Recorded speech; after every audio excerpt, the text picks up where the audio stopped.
The Fagras Mountains in the Transylvanian Alps are truly magical. Steep, craggy, rocky mountains. As I was deliberating my course of action, there was a strange noise that flooded the open slope. I turned round and looked at the mountain, and an avalanche was being triggered. It was utterly terrifying. I just remember flying through the air and huge lumps of snow flying past my head. The next thing I knew, I woke up, and when I tried to stand, my leg gave way and just collapsed, and the end of my femur had snapped off, my hip had shattered. You know, the foot was going to keep swelling, there was going to be no release of the tension at all. I realised then I could really lose the foot. I realised I got the Leatherman tool, so I just pulled it out, opened up the pliers to cut an incision in the back of the heel, because the boot had frozen solid. That was one of my first big tasks, really, of self-preservation. This is a tool that saved my life.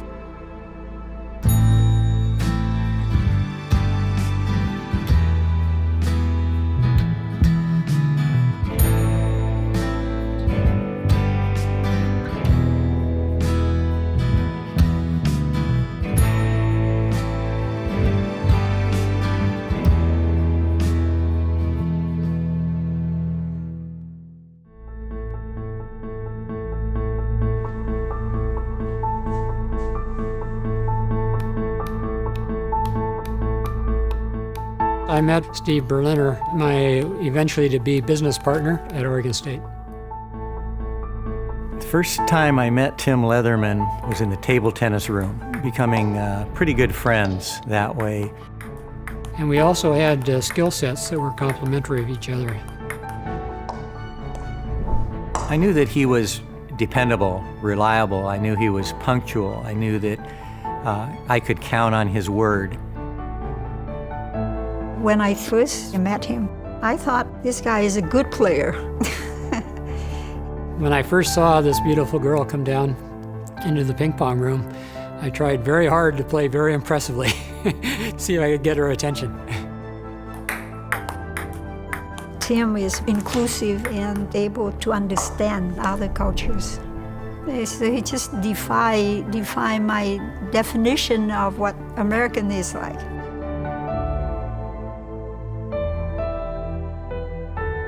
I had this desire to live abroad, to work abroad, so we decided to take a budget trip to Europe.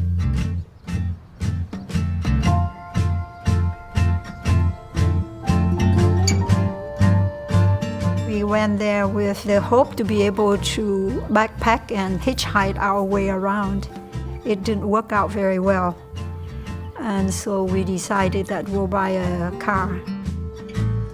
We found out that the easiest place to buy a car for a foreigner was in the Netherlands.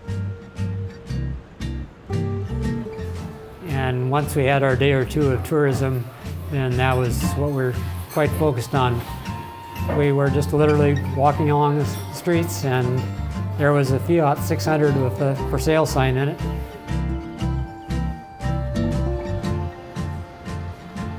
It's actually a trip of a lifetime just to see the world.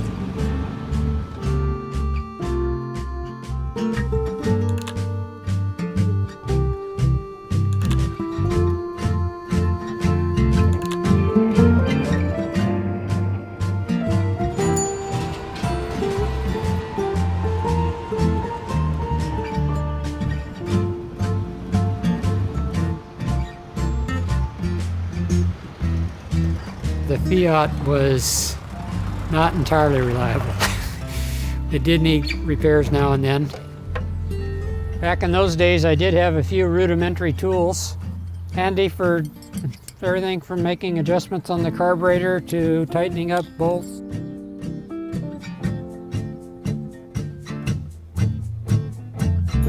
During the trip, I was carrying a pocket knife, and it was fine for doing what it could do. But there were often situations where I needed a pair of pliers.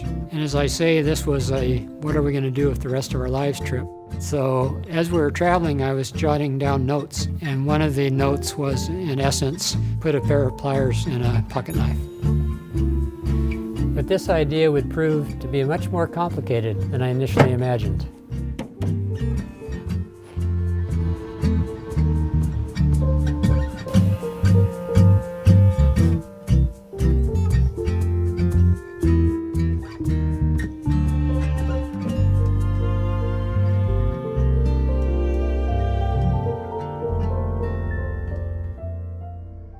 When I think of my Leatherman and my experiences, I think about my uncle, Mike. Before he passed away in 2008, he gave it to me. He saw the struggle and the past I had growing up and just kind of really wanted to kick me in the ass and say, get it together. I loved him. Sorry. Who would have thought that a little piece of metal would have so much meaning through the Leatherman? His spirit's gonna be alive, his memory, the stories. So I gave it to his youngest daughter, Haley. So whenever she needs it, she's gonna be able to have that at hand and tackle whatever's in front of her.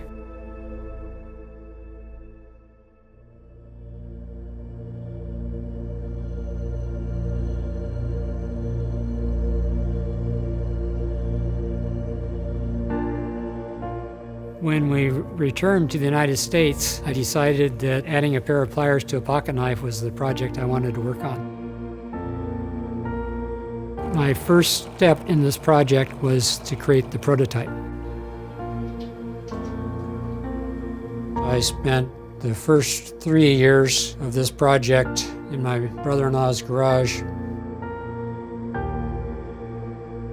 At times I was lonely. On my 30th birthday, I can remember thinking, 3 years of my life I've been working on this. I have nothing to show for it.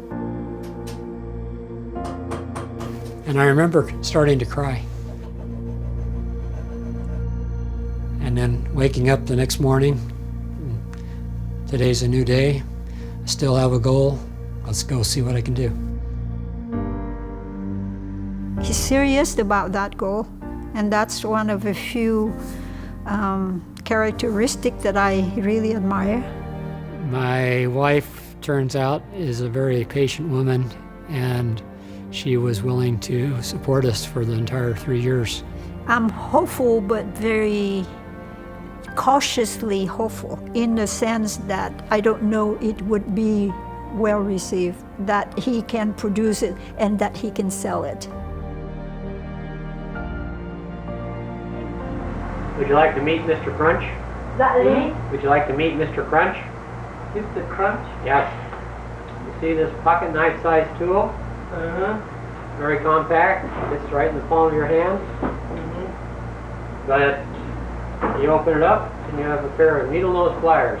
Now not only do you have pliers, but you have more Yugo blades in the pocket knife too. And you have a can and bottle opener. You have what you always need in a good pocket tool, full-length knife blade. That's Mr. Crunch. Okay. And this is Mr. Tim. Yes. I had this determination to try to get this tool on the market and kept at it. Over the course of the 8 years, we probably got more than 500 no's. 7 years into the 8 years, I'd about given up on this invention, and Steve Berliner, who had been following my lack of progress all this time, stepped in and said, there's still a few things you haven't tried. I remained highly motivated that the right customer and marketplace would present itself if we kept at it. We were working so hard that I don't think we let the failed attempts thwart us in the least bit. There was always another avenue at hand. And one day in late May, got a letter at my business address that said Cabela's. And I opened it up, and lo and behold, inside was a purchase order for 500 tools for $12,000. I mean, you can't imagine eight years of waiting for something to happen, trying so hard to make something happen. And now finally we have an order. Once I came up with this folding handle concept, there were still a lot of challenges to get the tool to be strong enough to work. I wanted my tool to meet the military specification for each of the standalone tools. Today, Leatherman is a company that has over 400 employees making our tools here in Portland, Oregon. Quality is number one with us because we want each tool to work as needed, when needed, for every customer, no matter the situation. Since making the first Leatherman tool 35 years ago, we've introduced more than 30 models of multi-tools.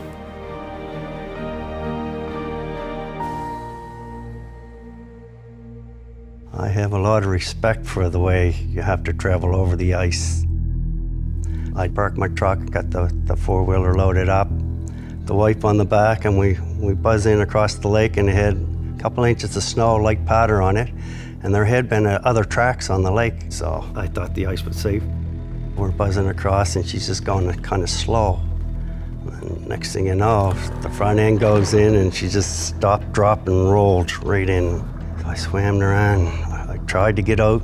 I couldn't get out. I tried clawing at it. I went over to Chrissy.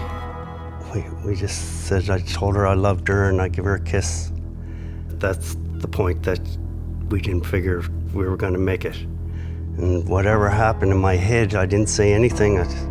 My hand went down and oh my God, there it was. My Leatherman was on my hip. And I opened it up and I took a big jab. I pumped myself right up and I took a big jab at it.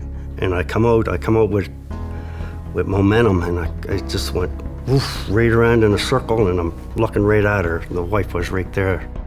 How we got the strength at that point, I don't know.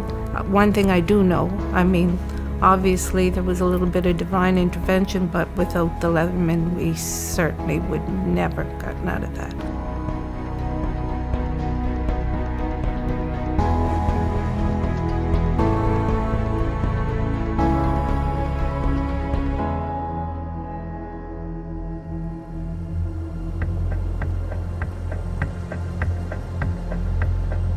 All I've been told is that we would be going to a cabin and that there will be some people there that have some Leatherman stories to tell me. To tell you the truth, I'm not big on surprises. I like to have my life planned out and know what's going to happen.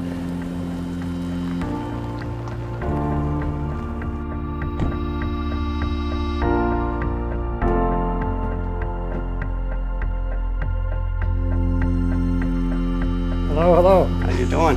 Hi. Hi, Chrissy Waters. I'm Sure, Tim. Hi, Tim. I'm Larry Waters. Larry, So hi. excited to meet you and your wife. Welcome to our group. My name is Grace Daniels. Hi, Swiss. Hi, I'm Tim. Who are you? Hey, you ought to know me by now. You know him, I take it, yeah. Hi, how are you doing? You know, everybody here has an amazing tool tale. It was a tool that allowed you to get a grip on the ice to be able to pull yourself Yeah. up onto the ice. If it wasn't for the tool, we wouldn't be here, so thank you. Just like I said, it's been an Could I have a honor. hug? Thank you so much. I mean it from the bottom of my heart. Thank you. Tell you what, I want to shake everybody's Some of my own successes in life have started off a failure, and it takes real guts and drive as well as vision to just keep taking knock after knock. And I knew about your story, and I just thought, yeah, this is my kind of man. So here I am, and thanks a lot for pulling it off. When I grabbed it, I made sure I was getting the best hold on it I could get. This is the actual tool? This is it. Yeah. Wow. Would you like me to engrave that tool for you? Oh, I would love that. That would be Oh, this is amazing. great. Wonderful. My pleasure. Thank you so much. Oh. I got a group of them. Okay. I'm continually amazed at how you have used your ingenuity to accomplish so much in such exceptional moments. When people ask me what's the best thing about Leatherman, and I say it's the friends I've been able to make. I'll consider you all my friends.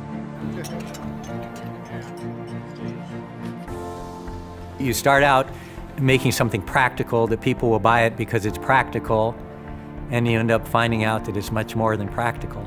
Here I had named it Pocket Survival Tool, but I thought of survival in a sense that was very mundane, but we were selling a product that had quite a bit of meaning and attachment, emotional attachment to customers all over the world, actually.